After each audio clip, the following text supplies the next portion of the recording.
on the laptop.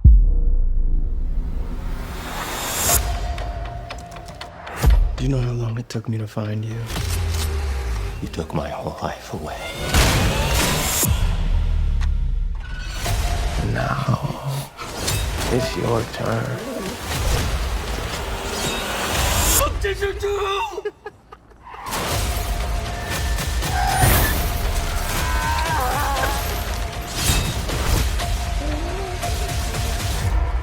Someone has to pay.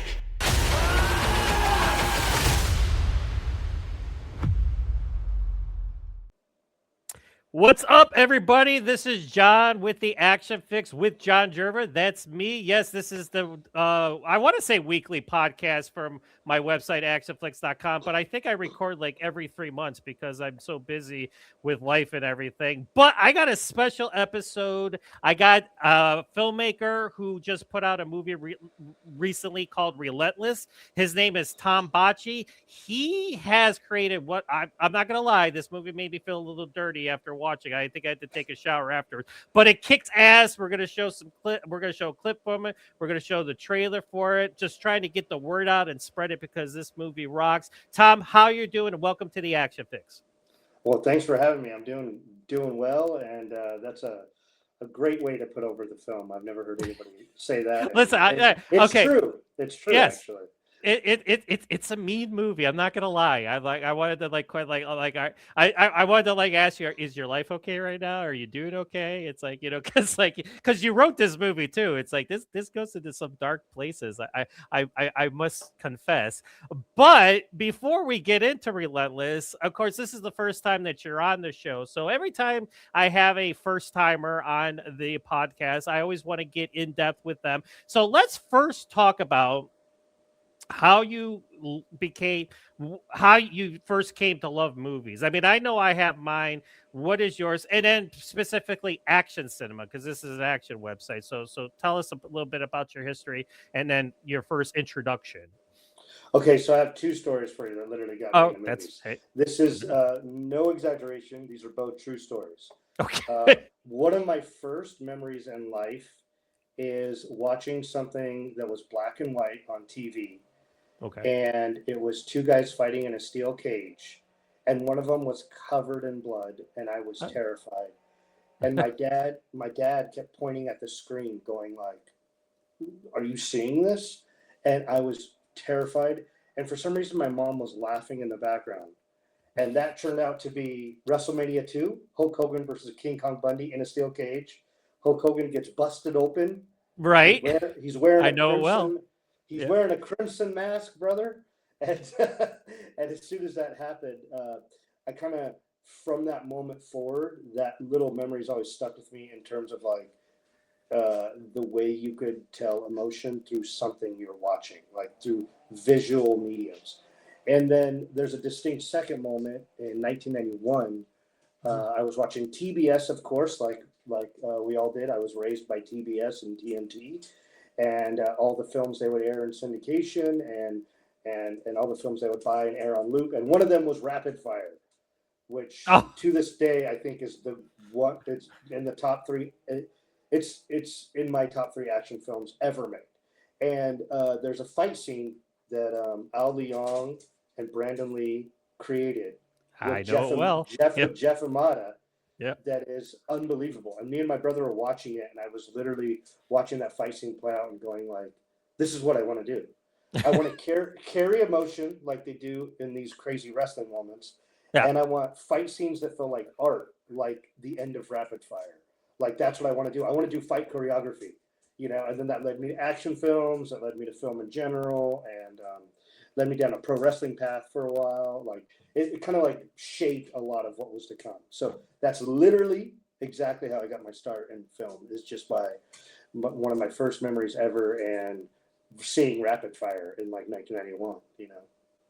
That's a good introduction. I remember seeing that, and I went to see it on opening day when it hit. I'm old, by the way, so I'm probably old. And so yeah, I was able to see those R-rated movies by the time Rapid Fire came out. So yeah, I remember going to see it because I already knew who Brandon Lee was, of course, because I was a huge Bruce Lee fan and everything. And then of course he did Showdown in Little Tokyo first. But yeah, such a great movie. So, and again, that fight scene, listen, that's iconic. That is one Yeah. of the, like, when I talk to people, or like even if it's just me bullshitting with the guys on a podcast, or if I'm interviewing somebody like yourself, somebody always brings up that fight scene. And the reason why is because it's like you can see his dad in him when he's doing that fight scene, and of course Jeff Amata helped choreograph it and everything. But listen, mine was Lone Wolf McQuade with Chuck Norris. I remember, and you mentioned TBS, and listen, for all you youngsters out there, those were cable channels back in the day Yeah. before we had streaming. Yeah, Cable was cable. a part of a box. Cable was a part of a box you would watch in your living Yes. room And before phones came. and there was no pause or go back, and like if you either had a VCR and you could record it, or you were just out of luck, you'd have to watch it from where my like I said, I my dad and I would watch a lot of movies, and I was young. I was probably like 9 or 10 when Lone Wolf McQuade came up. I remember when it hit HBO, and he was like, "Hey, let's watch this movie." And I was like, after the movie was over, I was like, not only was I a Chuck Norris fan, I was a martial arts fan, I was an action fan, so I could totally relate with you, like watching a specific movie. Because before that, I was Star Wars. I was all about, because of course I got to see that in the movies and everything, so that was pretty cool. Now let's segue. And now you mentioned pro wrestling. So you did pro wrestling for a little bit? Am I under? Yeah, so I trained with the company in the Bay Area, but truthfully, I dealt with many injuries in my time. So wrestling for me became more of, as my love of film was developing. I kind of aligned with a friend who was like in a mutual, a mutual position where he had an injury that kept him out of wrestling when he was training, but he also loved film. So we thought, well, we could get a lot more experience with filmmaking if we just filmed wrestling and like made our own wrestling TV show. And so Right. like that was something we did. And so that's kind of the extent of my background in the wrestling world is we had our own wrestling show for like 3 or 4 years, and we would travel up and down I-5 on the West Coast, film like a lot of wrestlers you see nowadays in, like, let's say AEW, and we would film them in their kind of like infancy as they were getting their starts, and some of them were already pretty established. They just didn't really have any national stage at that time frame. And yeah, we would do commentary on it was produced like a real wrestling show. We would film these promotions, put on their biggest matches and like their biggest feuds, and follow the stories all the way to their biggest events. And there was even periods where I would get booked at doing my own wrestling shows, and I would be like a wrestling manager or a just a commentator, or just like an on-screen personality, I guess you could say. So like there was one period where I was what do you call them? It's like the not the CEO, the general manager. I was like a general manager of a promotion for like a week. Right. Yeah. So there was a lot of like fun storyline stuff I got to do. But the thing with wrestling that I always tell everyone is it really shapes your ability to carry emotion and tell stories in a visual way that, like, in a weird way, film does not. Like, especially for action directors, I really think they should watch, like, be it like ballet or Michael Flatley or like pro wrestling, like try to see things that take place in front of a crowd that is actually physical, because it will teach you kind of how to be big on camera and what moves work and how you could sell them. And the filmmaking aspect comes in on how you use a camera to like add motion and energy and feel the fight scenes, the movement, and help you with editing. But the performance aspect, like, you should really watch something else that takes place in front of a crowd. Like the only time I really experienced that same type of feeling is when I went to see Rumble in the Bronx on opening day, Jackie Chan's like second foray into American films. And I remember every time he'd do one of these crazy stunts on camera, all the people in the crowd would cheer. Yeah. And I'd be like, because I was like 13 or something, and I would be like looking around with my brother, like, do they know he can't hear them? Like, why are they Yeah. cheering? But it was such a cool, that was the only time I got that same type of emotion where you're seeing something visually and people reacting to it. And, if you look at his kind of like his inspirations, you'll see that a lot of the same things inspire him, like this performance in front of audiences or performances in silent movies where there's like no cuts, So I really think it's beneficial to anybody who's interested in action, filmmaking. Like, just go watch some WrestleMania, man. Go watch some AEW. You know. Absolutely. Well, yeah, that's a great answer. And again, Jackie Chan. I remember when Jackie Chan, like, they tried to make him Clint Eastwood, like with the Protector, and like they because he tried to do that first, but then they were like, let's show your Asian movies. That's what he really took off, and that was the part. I like those movies though that they did with him for the first part. So with like at a young age, was that like you already said, like you knew you wanted to do this, you wanted to make movies, you wanted to be a filmmaker, you wanted to take what you're watching now and do it yourself, correct? Kind of. It's more like Okay. I understood I loved it, and then I really wanted to be in a band, and I was like, Oh, so that interrupted it for a little bit. But then I was like, what do all cool bands have? They have music videos. So I was like, well, I love filmmaking. I could do my music videos. So then what's funny is the music sucked, but the videos were like really fun to make and Right. really like creative and weird and different. And so I just kind of like kept doing that. And then, over time I got more into like documentary filmmaking. And then I worked for a company where I would do all their like web videos and stuff and all their social stuff after YouTube first started. And then from there, I kind of like transitioned into short films, directing music videos, and then from there I went on to actual feature films. Now, of course, we're talking about Relentless, which again came out a few months ago, and again, really, like, listen, and again, this is one of those, like, because I get a lot of emails from PR people and stuff like that. Hey, watch my movie and stuff like that, and I'm not gonna lie, like 8 out of 10 times, it's like, no thanks, because after I watch, I'm like, and I don't. And I'm not one like that's why I hate to do reviews. I hate to piss on anybody because you get like somebody that put their hard work into it. Who am I to say, hey, this sucks? I mean, so even when I don't like something, I always trying to find the positives in it too.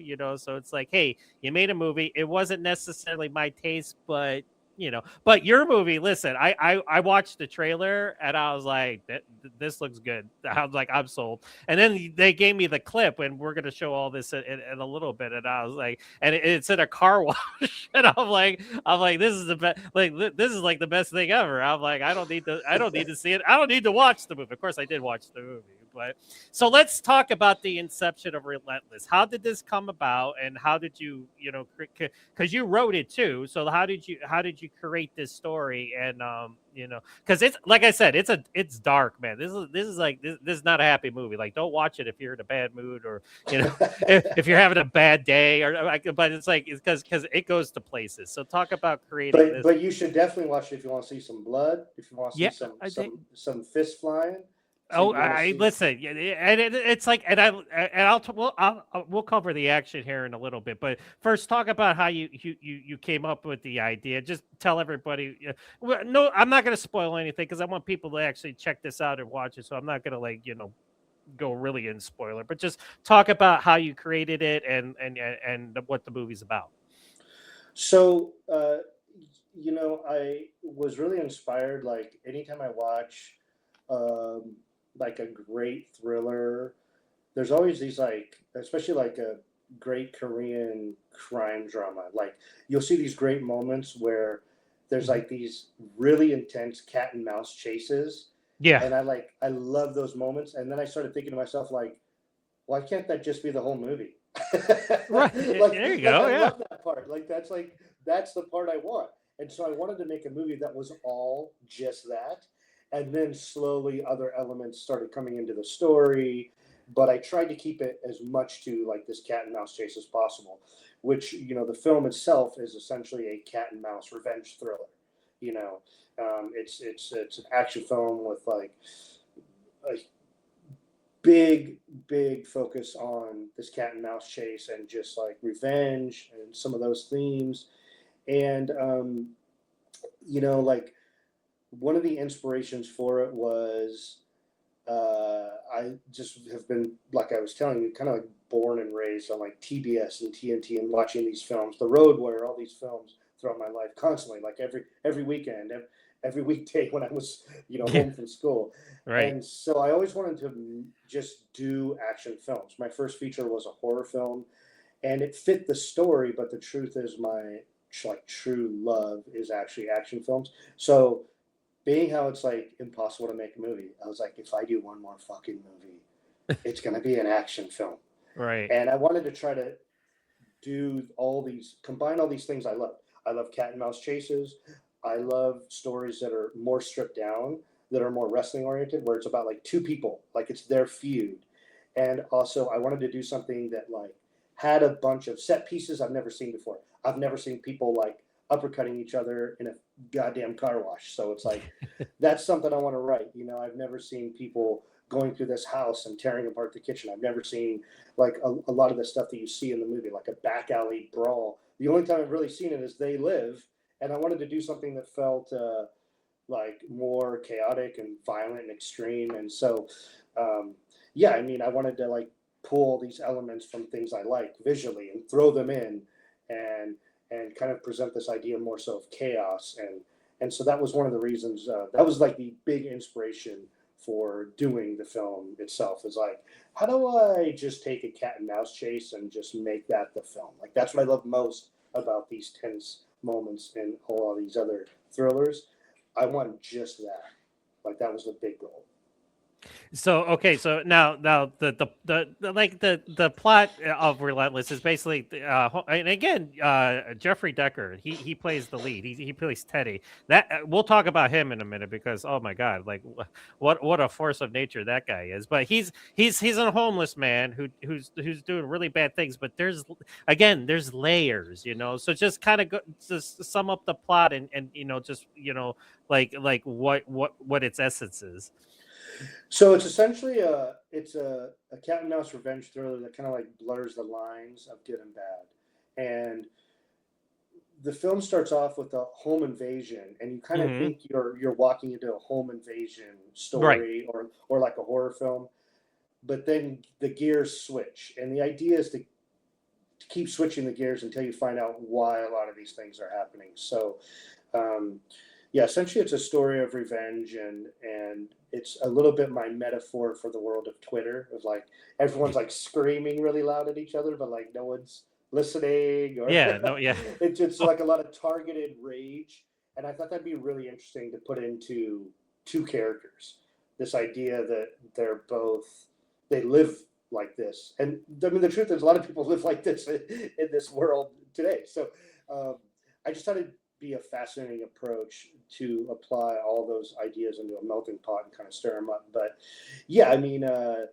the idea was to start off as one thing and kind of see where we end up. And so the plot is really,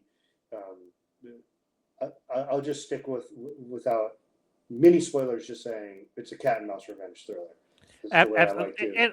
And again, because again, no offense, this movie wasn't on my radar until I got sent the email, which is great, because I love doing this site, because I'm introduced to all, a lot of good stuff that I normally won't, because there's two ways. I either search for it or people send it to me. That's how I find what to put on the website. And like I said, when I got sent the press stuff, the trailer and everything, because let's share this right now. So this is like when you have a guy who's got barbed wire on his hands and holding a hammer and a gun. Like I looked at the poster, I was like, because a lot of I'm not gonna lie, like I do it like my website is called ACTION-FLIX.com, and I get sent like comedies and romantic and like heartfelt. I'm like, you guys know what kind of website I do, right? But then some of them just know, like, hey, this. I'm like, yeah, this is for me. So let's talk about Jeffrey Decker. Now, how did he come to play the lead? Because this guy is just badass personified. And again, you think one thing and then there's another thing. So talk about what he brings to the table.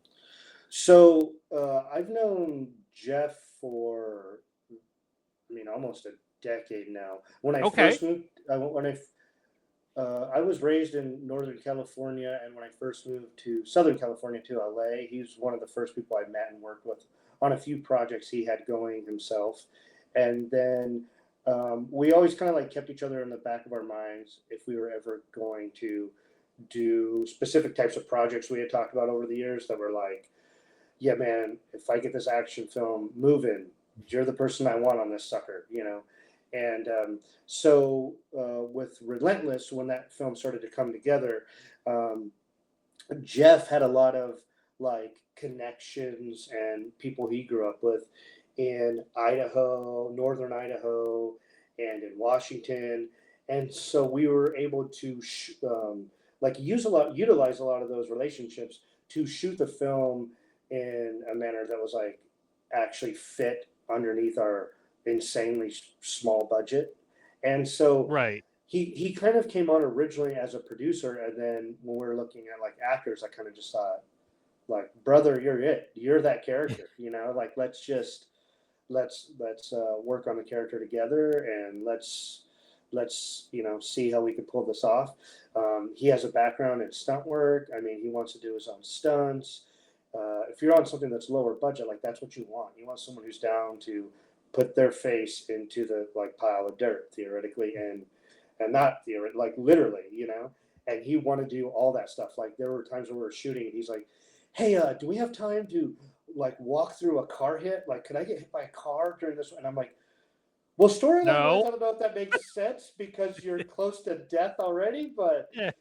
fuck, let's figure out how to get this car in here." You know, so like there was like a lot of those types of moments, and that's what you want. And so, you know, his physicality was like definitely a huge compliment to the film, but also something that we were looking for. We're getting into the casting process, and I was like, I mean, you got that. Like, why are we going after all these people? You are it, you know. So so that's kind of how that came about. Is he came on from a producing standpoint, and then and he's still producing today. He produces a lot of films, and so you know, it just kind of fit. Everything fit really well together. Now, of course, the other aspect of the movie is his name Shuhei Kinoshita. Am I pronouncing his name right? Shuhei Kinoshita, yes. He plays June. Now, of course, he's the other. He's the yin to the yang, or the yang to the yin, however you want to look at it. So, talk about getting him involved in, because again, the movie only works like if because these it's basically these two guys. Like, there's other people in the film, but it's like they're it. You know what I'm saying? So, talk about getting him involved and like how, and then what role he plays. Yes. So I was watching a short film that Ronnie Chang was in, who's like this comic that I love. There was this actor in the background who was like in and out of the film, like in and out of the story, and I was just like, who is that guy? Like that guy has like the perfect look for like kind of what I'm writing. And then I reached out to him through his management and had him, read some sides. It was kind of like a typical casting. But the thing was, is there was like something unique about him where, in real life, he's so calm and almost timid, and so sometimes people who are very relaxed are really the people who understand how to be like how to calculate something. Like they can be really calculating with how they push themselves to attach themselves into a role. So they really understand how to go to like take it to 11 and drum up the anger because they're like calmer in tone. So Right. It's weird. It's almost like it's more exciting for them to like bust out of their own demeanor and like let the demon out or something. Like I don't really know how to describe it in a way everyone would understand, but he's someone who, if you met Shuhei in real life, you'd be like, there's no way he's that dude in the movie. And that's what's so funny about it, is he's so good. Like, he's so nice. In real life, you would never know that he's like this kind of manipulating, entity. Like, there's so much to his character. There's so many sides. So, yeah, I mean, that's kind of how his casting came about. It was just the classic, reaching out to a manager, like, hey, can you have this guy say this? Like that's generally how it works. Well, hey, that you listen. That's probably how it happens most of the time. Like, it's just reaching Yeah. out, or no, like you said, you knew Jeffrey, and then like reaching out that and then all the pieces just fall into place. Now, you had mentioned Korean, like cat and mouse movies. I got like from watching the trailer and of course watching the movie. I got that gritty 70s vibe, like a Death Wish, type Ooh, of thing. nice. Yeah, so that's what I got. And like watching the movie, and if anybody else watches it, I think. And again, that's the biggest compliment I can give it. It's like, Yeah, because we all that's a know great compliment. Charles Bronson is Paul Kersey. Is like he was the ultimate anti-hero, and he's basically I always say that he's basically the inspiration for the Punisher, which of course I'm a big fan of, as you can see. But now that's what I got from it. Now let's talk about indie filmmaking. Now, what I always like, I'm a champion of indie filmmaking. I do it all. Now, of course, like today I put out the new Spider-Man trailer, but Disney doesn't need my little help to promote their movie. But I still put it out because people want to see it. My thing is indie action and getting the voice out there, and getting people to see these movies and stuff like that. Now, what are some of the challenges, especially with Relentless? Like, what are some of the challenges in getting this made or during filming that you ran into? Well, there's many challenges we run into, but in general, indie filmmaking is like impossible. Like it's so shocking. I remember when we were submitting to film festivals after Relentless was done, all the film festivals were telling me we have like 7 times the amount of submissions as normal, and I was just like, how? Right. That's How are what you I want to getting know too. Like everybody tells me how hard it is, but every time I like go to Blockbuster, I just dated myself. Every time I go to Walmart, I see like all these movies on the rack, and I'm like, I thought it was like supposed to be hard to get movies made nowadays, but like you just see like all this, like especially shark movies now. It's like there's Yeah. 8,000, There's there's so many 8,000 shark shark movies. movies. I'm like, where are you guys getting the money? Because can you give some of it to me? Because I'll do something Right. with it. But go on, sorry. Yeah. Yeah, and it just it's so difficult like to make movies, and so what's crazy is it's even the films under that level that don't have a shark in them, but they just take place at the beach or something. Like even to make those movies, I'm like, how are you getting the money? Because it does require a lot of money. It also just requires a lot of hands. So you need people, So one of my big like challenges to myself was to essentially create this film the same way I would do a short film. So we had a crew of like 6 people. You know what I mean? Like that's it. We did not have 60 people. We didn't even have 20 people. Like we had a crew of like 6 people, and then Jeff's mom did the catering. You know what I mean? Like that is how you do an indie film. That's how it works. Yeah, yeah, yeah. You get Mama Bev to come out and get some of that classic Southern cooking. Get those meals that'll put you right to sleep on lunch break. Have her run to Costco, and there you go. Like that's how you should be doing any type of indie film. But that said, some of the challenges we faced, there's a lot of stunts in this film, and we had to have everyone on board, and we had to have everyone ready to go and committed to doing those things. Also, if something felt unsafe, I had to do it first. So they understood that it could be safe. So there's a great scene that takes place inside a car wash in this film, featuring 2 characters who like fight on top of a car while there's like these spinning turbines coming down and soap everywhere, and they're like throwing punches and tackles. Oh yeah, we're gonna show that. Yeah, I'm gonna have you dissect that scene apart here in a couple minutes. So I had to do that first.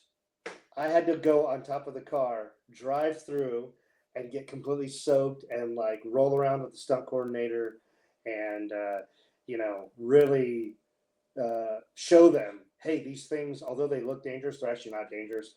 They move much slower than you think. Right. And you might get soap in your eyes, but that's like yeah. you're Like getting the most burned. dangerous thing about it was getting soap in your eyes, or if there's any kind of mic cables, you're dealing with these big spinning turbines. You just don't want to get like a cable cut up and right. twirls you up. So that was really the most dangerous thing. Other than that, was essentially that there's water everywhere. So during the tail end of that scene, Jeffrey Decker actually slipped and landed on his shoulder. And that was the most pain he felt in the whole movie, is he's like, oh crap, like I may have dislocated my shoulder, but we got to forge through and get this sucker done. So, that was like, that was essentially the most dangerous aspect. In terms of things that prevented us from filmmaking or like roadblocks we faced, it was more so just like any other film. Like you think you're going to get 5 days at a location and we got to do something in 5 hours, and that just, we faced a lot of that just because limited resources, limited time. The whole film was done in about 13 days, so originally we wanted 4 or 5 days of rehearsal. And then as soon as we landed and got boots on the ground, we were like, so we're kind of just standing around for the next 7 hours, like rather than scoping out this location. We already know we got that location. You got your lines done. Let's just get to it, Right. So we would go light that area and just start shooting. And so, yeah, I mean, those were our biggest kind of roadblocks we faced. Was there any guerrilla filmmaker? Like I love the way I talk to some indie filmmakers. Like I don't know, Jesse V. Johnson. I've interviewed him a bunch of times. I remember him talking about one of his earlier movies. Like they were on a city street and they're just like, "Fuck it, we're gonna film it until the cops show up." Of course, cops showed up, But was there any of that involved? Did you like, "Hey, we're gonna do this until we can't do it," like type of, or did you ever experience any of that? Because that's always Yes, fun. yes. So the cops showed up 3 times on our shoot. Oh, 3 times. Well, that's even better. and 2 times they tried to be a part of the shoot. So only 1 time did we get that interaction where it's like, you guys got a permit?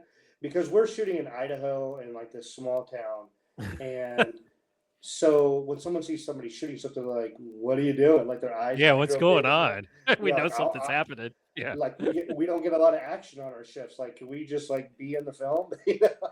So in that regard, we lucked out. But yeah, I mean, guerrilla shooting. Really, the only thing we did guerrilla wise was, there was a couple shots in some streets where a couple characters were running around and running from each other, and there was nobody around really. We're shooting at like 3 a.m. So we really didn't, kind of like end up in getting in trouble with anything. And like I said, one of those nights we're shooting at like 3 a.m. A cop showed up to stop us, and then they're like, "Oh, this looks really cool. Like, do you need a police officer for anything?" And we're kind of like maybe on any other film, but this one's, the story literally revolves around 2 people. Like, now it's going to be really hard to write you into the film. So Right. So yeah. Well, okay. And again, my biggest compliment I always give you guys is like I'm always impressed. Like with, again, like when I do my reviews, because like again, I get like tagged on social media and stuff like that. I'm like, this movie sucked. How could you like this? I'm like, because 1, I know movies. 2, I know action movies, and 3, I know what they didn't have as opposed to what they did have in order to get this movie made. And that's where the respect comes in, because what you guys could do with so little, that's what impresses me. Like when you watch Relentless, like it's polished, like it's like you would think that like like A24 or something like put this out, in terms of how it looks and stuff like that. So that's the biggest compliment I can give you guys. Well, yeah, thank you for that.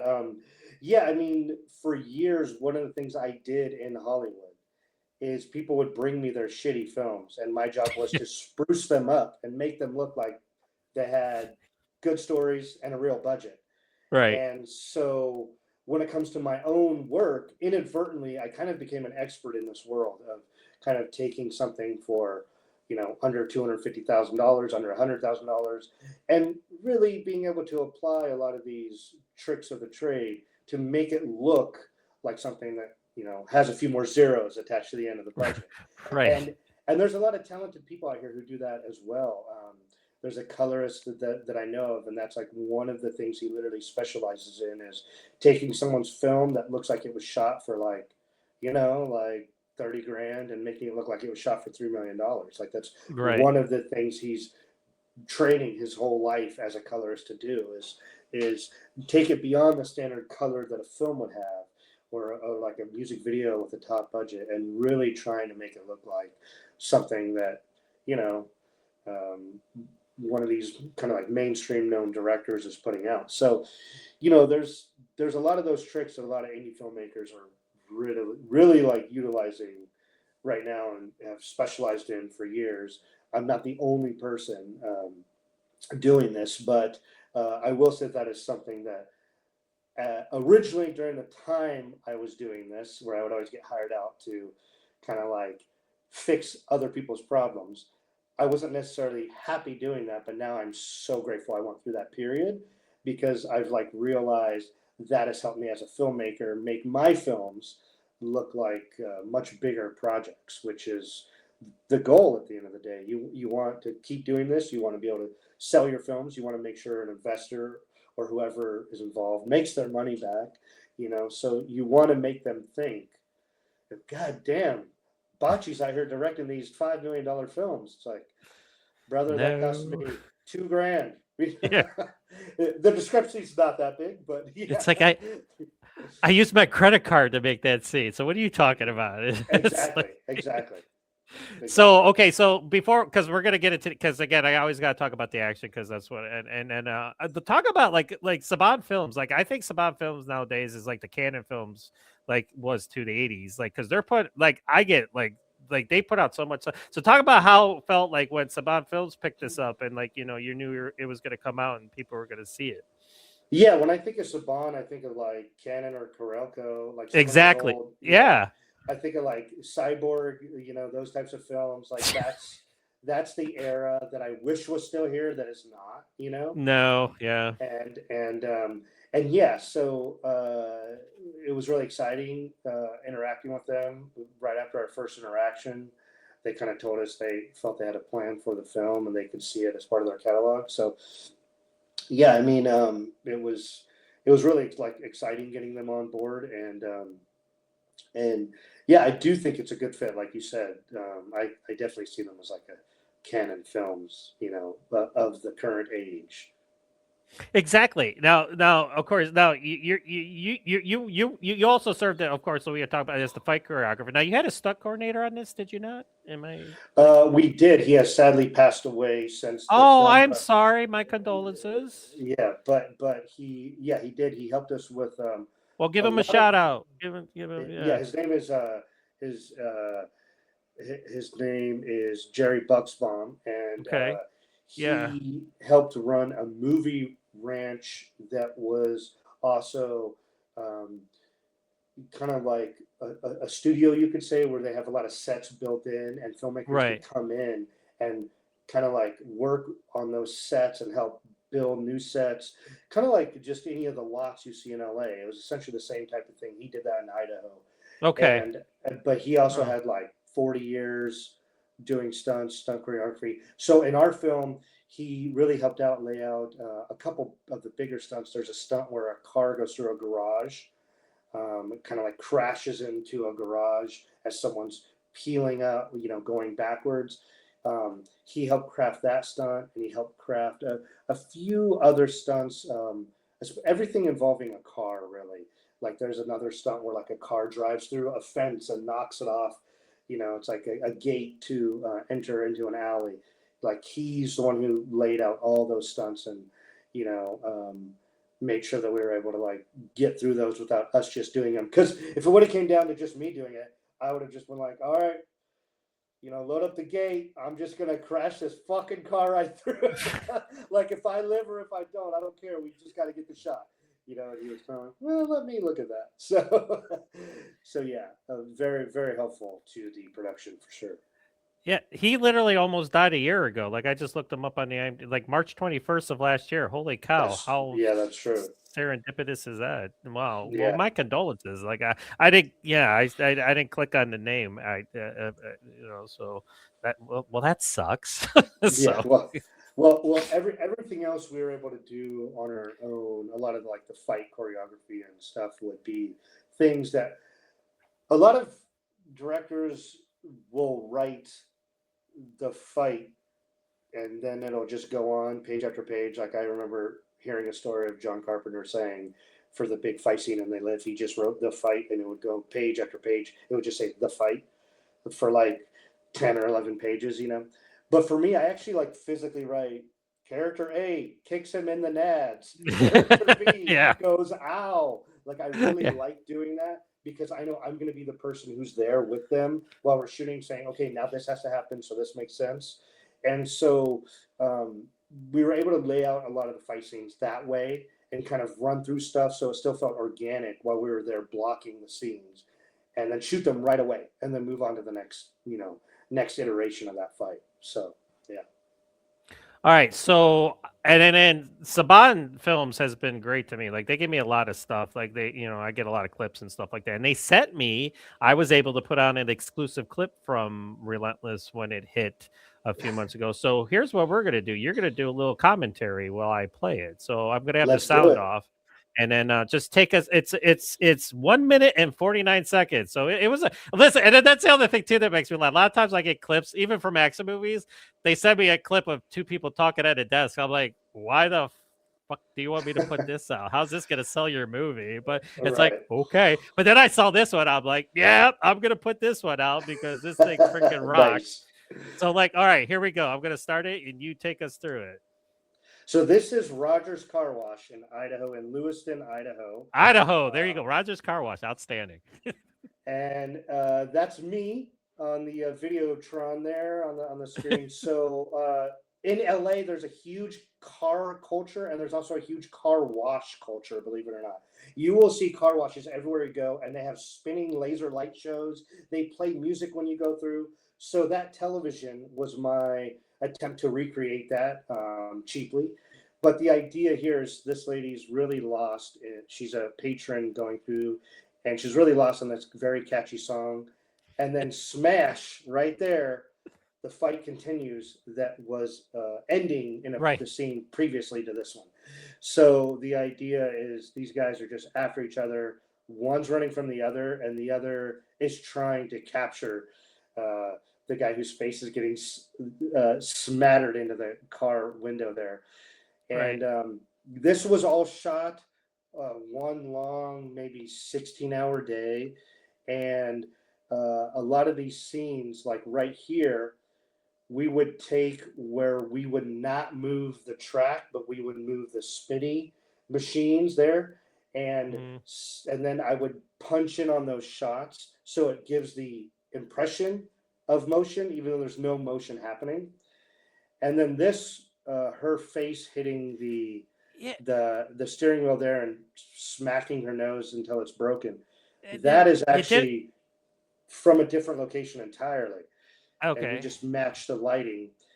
That scene there, that tackle was a tackle that through the curtains that took place on top of a crash pad, which you can't see. But what's funny is because it was sitting in a running car wash, it accumulated so much water that as soon as Jeff ran out of the garage, he slips right here, and that's where he essentially dislocates his shoulder. So that was a real slip. Like he that was a real slip kept in the film. And as soon as we watch it back, Jeff was like, you know, kind of like, ugh, that's got to stay in the film. You know, like it looks so good. So listen, I dislocated my shoulder. Put that in there. I sacrificed myself for the art. Yeah, you don't want to get a crazy injury on camera and then not use it. I mean, come on. You're like, what right. I mean, as long as he's okay. I mean, yeah. I mean, and listen, you did that girl wrong. I mean, all she wanted to do was go in and get her goddamn car washed, and then you kill her.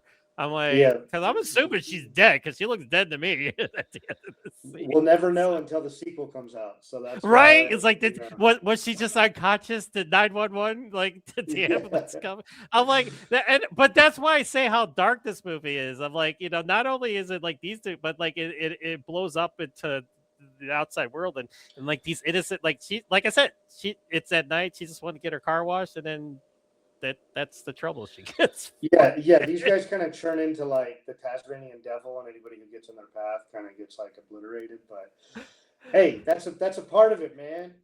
That's why you don't, you know, chase people with revenge on your, you know, on your mind. You might crash more than just their world. You might crash out on everybody. And I'm not gonna lie, I don't want to make myself sound morbid, but I laughed when that happened to her. I was like, holy shit! I was like, God damn! I think he just did. I was like, as you because I thought it was gonna end with her like yelling at them at the end, but like, hey, man! But no, she's bloodied and like laid on her, and then the hordes go. Yeah, she's done for. Yeah, That that was Jackie Kelly, who's a great actress based in Chicago. Yes, give her a shout out. Yeah, absolutely. Yeah, and I like how you have her. She's patron in the movie. She's the patron. Yeah, she's the patron of the car wash. And it's my whole idea for like I'm writing something now about Vikings, and one of the Vikings is kind of like he's kind of like a chicken shit. And as I'm writing it, I'm like, well, I could either call him like Ragnar, or I could call him chicken shit. And I decided to go with chicken shit. Like, I really like this idea of like, there's a lot of people who, when they write, they'll like kind of spin stuff and make it sound more glorious than it is. And I'm like, no, this is a patron who goes in, gets her face smashed off. The end. I'm either going to call her patron or face smashed off. Like, I'm not going to call her like Linda the teacher or whatever. Right. Yeah, we don't care if she's a teacher. She's just got her face, man. I love how you have the actress Molly Maloney. She's some random Karen. That was my favorite one. Yeah, so that's actually a scene that got cut out of the film. So you cut some random Karen out? That's harsh. Had to Damn. cut her, unfortunately, not because of anything involving that actress. I get it. Yeah, I know. More so, there was many scenes we actually shot for this movie. The movie was a little bit longer, but it was, I'm an editor by trade, so I test everything I release, or I try to and will do that as much as possible nowadays. It's how I believe you get a good product. You got to test it as much as possible before you put it out there. And every time I tested the film, it just played too long. It really played too long. And the best way was to kind of give you a little backstory and then just kick into it. Like, if you're a fan of wrestling, I like to say this movie plays out like a great Darby Allin match. It's like Darby Allin's this character in AEW. Every match starts off real hot. Then they go through a segment in the match where people beat his ass for quite a while. And it gets the crowd to want to see him make a comeback. And then the match ends with this really hot sequence of comeback from Darby Allin. And so it's the same type of, feeling and movement in this film. Is like, we kind of start off pretty hot. We get into like a story building segment, and then we go right back hot again. So I really like stories that play out that way. That's, again, that pro wrestling brain ideology of mine. Like, that I just really like those types of stories. Smaller stories that they play out big, but it's like a smaller piece of a bigger world that really focus on, a smaller grouping of people, and not this. I love this idea of looking at people in a situation and how they get out of it, which I know certain people will be like, yeah, dude, that's every movie. But but I mean, certain movies are like, fuck, they follow people for like, what was that? Just like I watched the new Dune trailer the other day, and those movies are insanity, but like, fuck, man, it's like so many people. Like, I have ADHD. Mm-hmm. Like, by the time you introduce character number 7, I'm like, fuck, like, I don't know anybody. Like, so it's almost like I'm trying to craft films for people like me who have like no attention span. I get it. Yeah.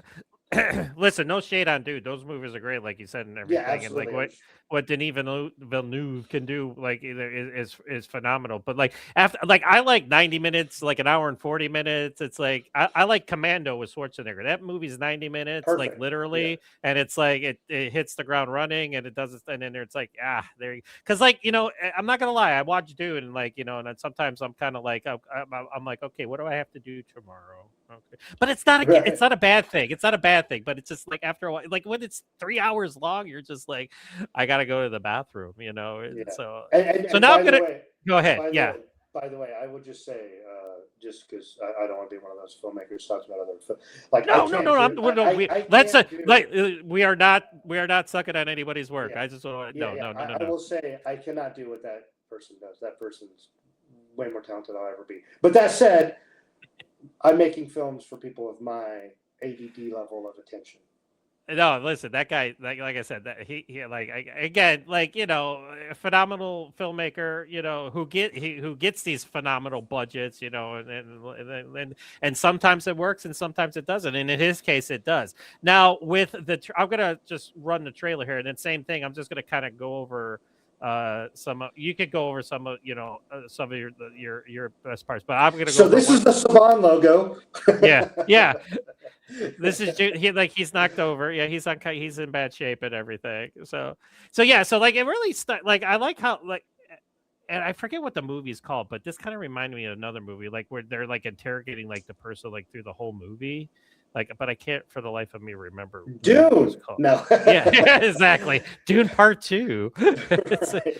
And how is it great to see your name from director Tom Botchii? How is it great to see your name on there like that? Oh man, it's super embarrassing. Don't let anybody tell you. Oh, please, come on, take the credit. Take the credit. Because it's one of those things too. Like you have to push yourself almost like by design. But I hate doing it because it's like, who cares who directed? Like when you watch a great TV show, like I'm never like, ooh, I wonder who directed this. I'm always like, will it suck me in or not? And if it sucks me in, it's a great TV show or a great film. Like I'll figure out the directing, who's responsible for the editing and the coloring later. Like so when I see my name, I'm just like, oh God. Like my name is a time. It's something that fills up time to continue the movement of like a trailer. Right. It's like a trailer is a roller coaster.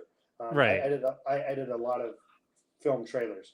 And this is one of the things that I was telling you I did for years for other filmmakers is I would always find their trailer moments in their film, create trailer moments for them that they didn't realize they had, and help them sell their films. And, you know, when you see a name card, the only time it matters is if you directed Dune. If you did not direct a film or films in that caliber or have like this 25-year long career, like it's kind of like, what are you doing? But what it does is it helps build your name, and it also helps for pacing in a trailer. Like it really helps the presentation. So, you know, that's like way too nerdy of a response, but that's the truth of like when I see my name, I'm like, okay, the pacing, we're reaching the title card here. Now we go to the story card, you know, like I'm never like, oh, sick, it's my name. All right, now we gotta come to the part of the interview where I ask you, okay, whose idea was it to put barbed wire on his hands? Because that's fucking awesome, and we need more of that in action movies. Yeah, I mean that's the fight. It's real fast here, like it's right there. Yeah. Like that's I was just, first it's on the poster, and then now, but it's like sometimes like it's on the poster, but you don't get it. But it's like, nope, you get it. And I was just like, okay, I love this movie because like he actually put the barbed wire. So part of like doing indie films and just in general any type of film that has a smaller budget is you don't try to stand out by like outdoing what someone does. An example, like in Dune. No, you try to do something that those films don't think of because they don't need to.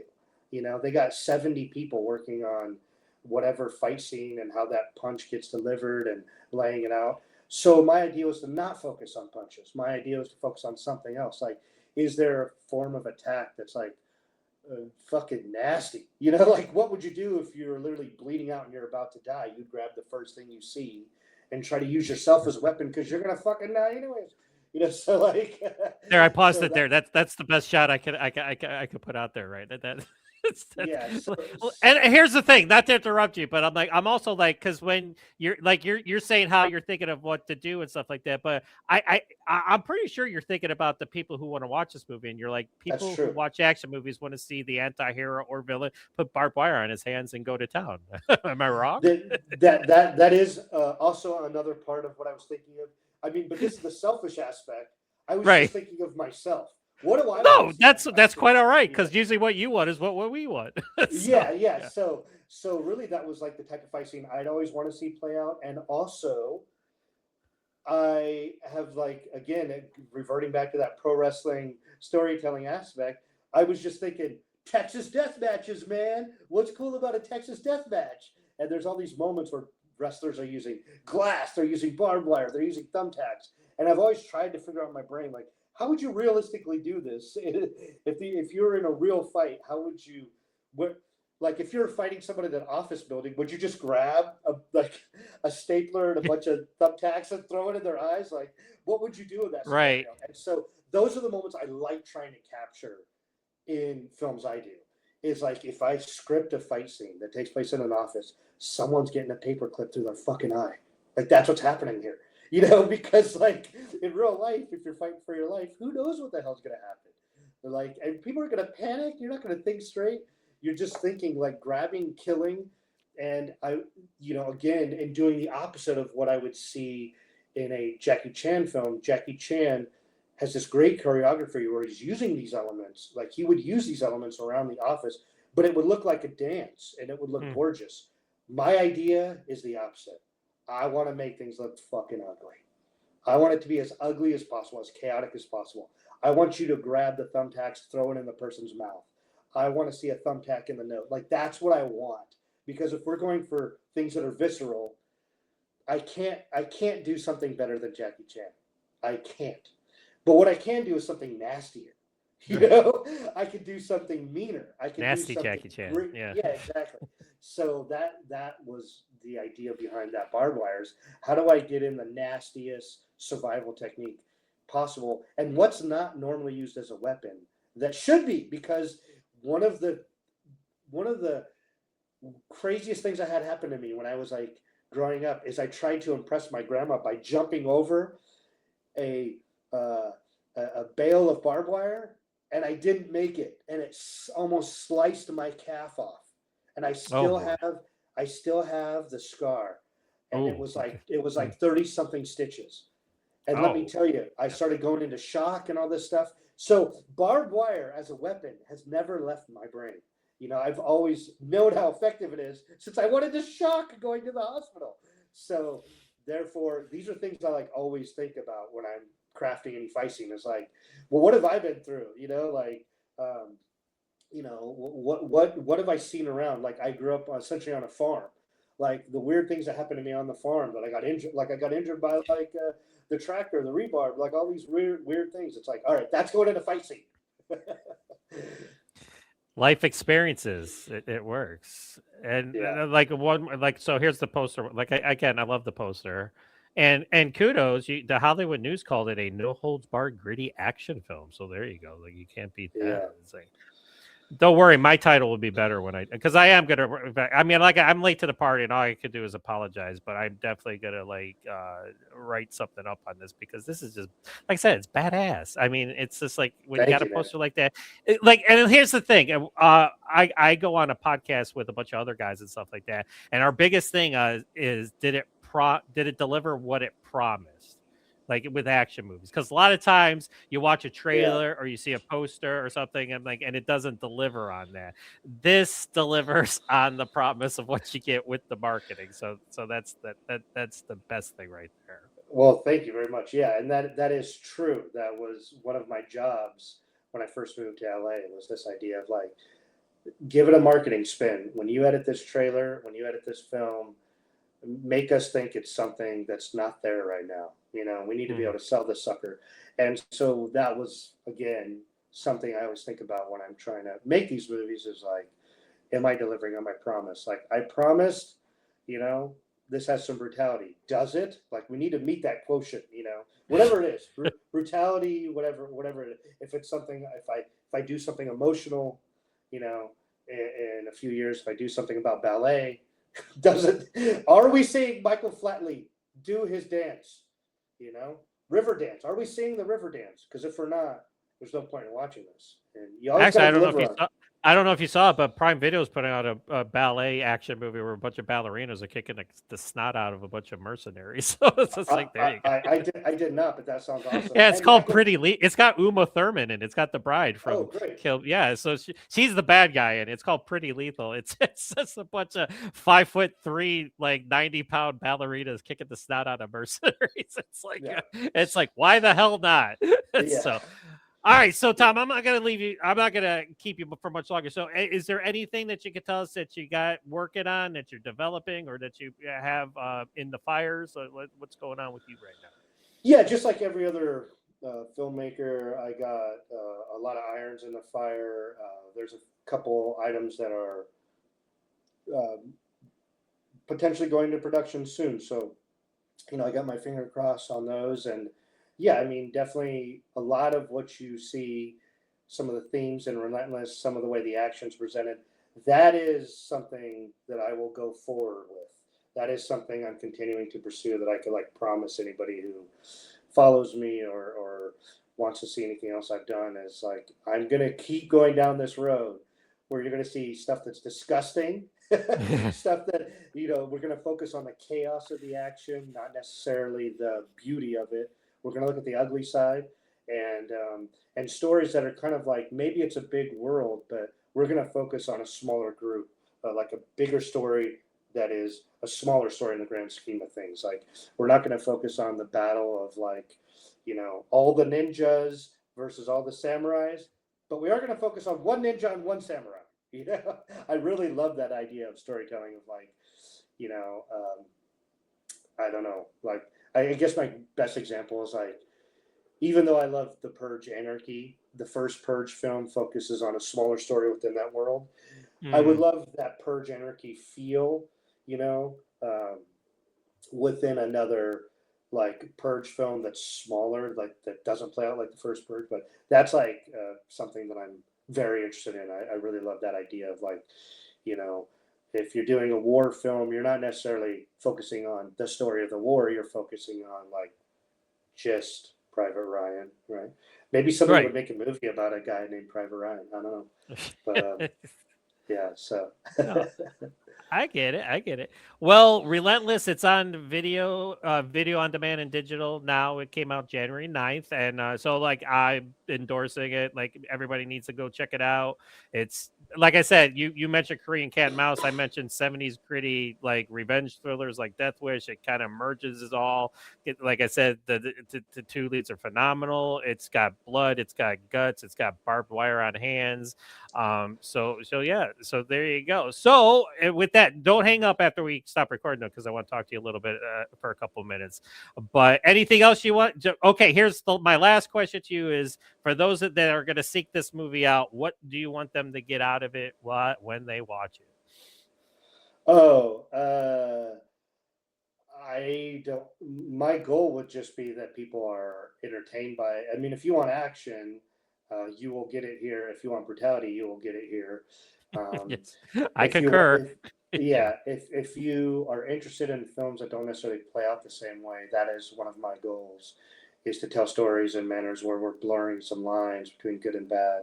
Like I really stand by that method of storytelling. So, yeah, I mean, I would say if you're just out for an action film, this would be a great way to cap off your Thursday night. This would be a great way to, I don't drink myself, but this seems like a great movie. You would drink a beer and just kick back and enjoy. Eat some pizza. That's right. On a Saturday night. That's what I always say. Like Saturday night's viewing. Absolutely. If you had so like friends over, if you had some friends over and you were watching TBS in the 90s, this is what that should feel like. If you're watching Cyborg in 1992 after you've watched Lionheart and you're having a bad damn night, right? But no, I mean, in general, I don't really want to tell people what to feel, but the idea is just look. If you're looking for action, there's a lot of that in this. Absolutely. All right. So with that, this is John Jerva with the ACTION-FLIX podcast with Tom Botchii, independent filmmaker. Again, here's the biggest thing: support indie action cinema. These guys and gals work hard and long. They are able to put out exceptional product on limited means and budget, which is phenomenal and everything. So I can't stress enough how great it is that you are leading the charge along with everybody else in the genre. And basically, and here's the thing: you guys, like, indie action cinema is keeping like that 80s and 90s feel alive. Like, I'm not gonna say that we don't get the John Wick and stuff, which is really super awesome and cool and everything, but it's indie action that kind of still has that throwback feel to it. And that's the last thing I'll say about it. Do you agree?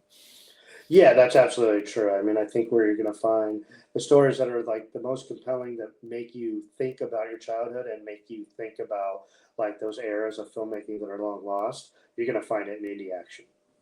Absolutely. All right, everybody. So until next time, this is John with the ACTION-FLIX telling everybody to be nice until it's time to not be nice. Take care, everybody.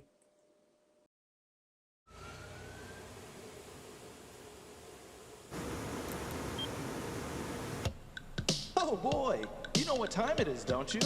Time for the car wash.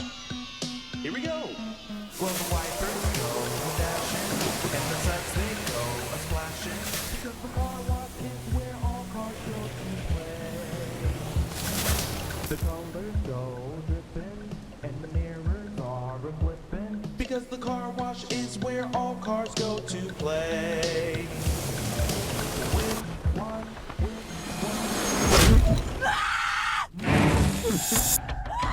What are you doing? Get the fuck off my car!